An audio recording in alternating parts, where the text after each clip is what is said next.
Most people think a locked door is a barrier. But after what happened to me last Friday, I realized that for some people, a lock is just a suggestion.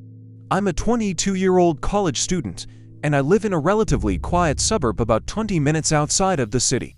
My roommates were away for a wedding that weekend, so I had the place to myself. At first, it was great. I had the living room TV to myself. I ordered a pizza, and I settled in for a long night of gaming. It was around 11:30 p.m. when Ashley turned everything off. The house was dead silent, the kind of silence that makes you hear the house settling. I went to the kitchen to grab a glass of water before heading up to bed. As I stood by the sink, I glanced toward the back mudroom. The door that leads to the garage was slightly ajar. Now, I'm obsessive about locks. I knew I had turned the deadbolt when I took the trash out earlier.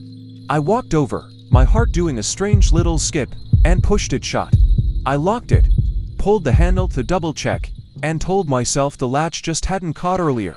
I went upstairs, brushed my teeth, and climbed into bed. I was just drifting off when I heard it.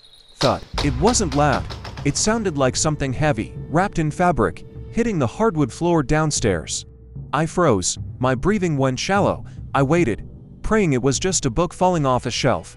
Then came the footsteps. They weren't hurried. They were slow, calculated. Creak, creak. They moved from the kitchen, through the living room, and stopped at the bottom of the stairs. I reached for my phone on the nightstand, my hand shaking so badly I almost knocked it over. I dialed 911 but didn't press call. I just stared at my bedroom door. In the gap between the door and the floor, I saw it. The hallway light one I always leave off at night was on. A shadow flickered. Then 2 feet appeared, bare, pale, covered in what looked like dried mud. They stopped right outside my room. The handle began to turn, slowly, left, then right. I didn't scream. I couldn't. I whispered into the phone, "Someone is in my house." The turning stopped. There was a long silence, maybe 30 seconds. Then a muffled, raspy voice came through the door. "I thought you were asleep." Suddenly, footsteps again, but this time running. Not toward me, but down the stairs and out the front door. When the police arrived 6 minutes later, the front door was wide open. There were no signs of forced entry. They found muddy footprints leading from the garage, through the house, and stopping directly outside my bedroom door. The most disturbing part was what they found on the bottom step of the staircase, a small, serrated kitchen knife.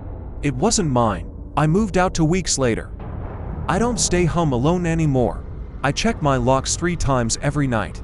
Because the police never found him, and I still don't know how he got that key. If you've ever had a chill